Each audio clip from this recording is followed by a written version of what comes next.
Hi, I'm Gail Rudolph, and in my book, Power Up, Power Down, I define power as the capacity or the ability to direct or influence the behavior of others or a course of events. But many people nowadays refer to power as a position or hierarchy, and there's a danger to seeking after this type of power, especially if you're a leader. You see, the historian Henry Adams was being metaphorical, not medical, when he described this type of power-seeking behavior as a sort of tumor that ends by killing the victim.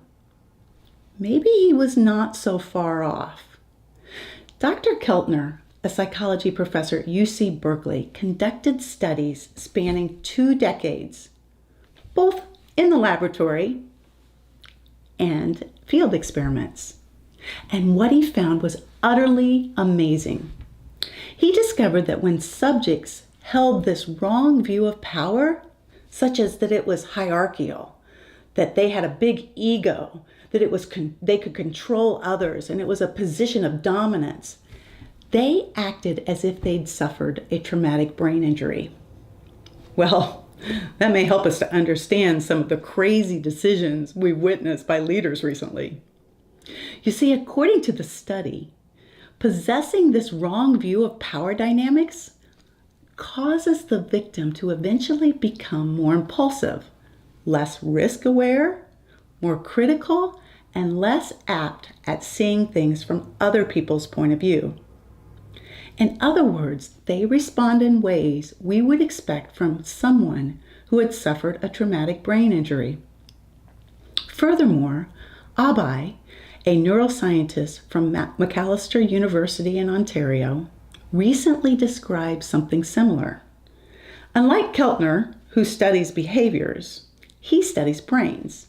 And when he put the heads of these misconceived individuals and those who had an empowerment of others view of power dynamics under a transcranial magnetic stimulation machine, he found that misconceived power in fact impairs a specific neural process, mirroring.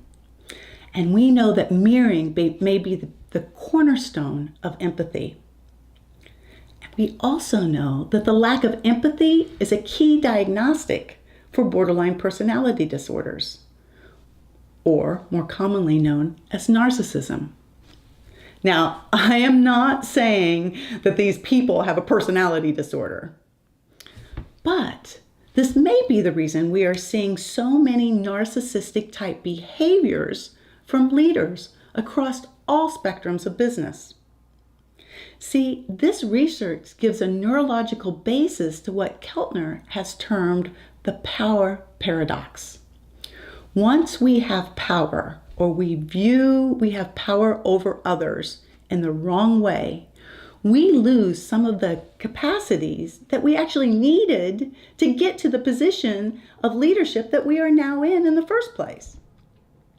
This loss of capacity has been demonstrated in a variety of creative ways. For instance, a 2006 study asked participants to draw the letter E on their forehead for others to view, a task that requires seeing yourself from an observer's vantage point.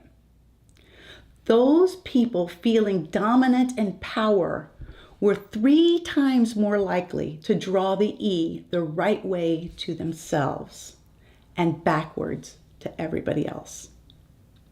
Other experiments have shown that authoritative views of people that people have, they also become worse at identifying someone else's in the picture's feelings or guessing how a colleague might interpret a remark.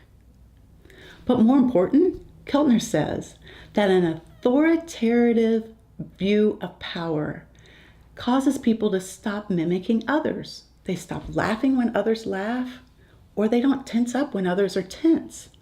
This lack of the ability makes it increasingly difficult for the leader to relate to the feelings of others. And they can't understand and determine how they're feeling. And this actually hampers communication and influence. Many leaders stop stimulating the experience of others, which lead to a empathy deficit. And it begins a spiral effect, leading to wrong approaches when dealing with others and altered decision making. Additionally, research says the wrong view of power dynamics primes our brain to scream out peripheral information. And in a modern organization, the ability to influence others relies on some level of organizational support from those in which we work with. You see, power dynamics are an ever-increasing issue in today's world, and leaders who do not understand how to handle them effectively may find themselves lacking a vital skill that's needed in today's world of leadership. If you'd like to learn more about how to handle power dynamics, you can get my book, Power Up, Power Down, anywhere books are sold.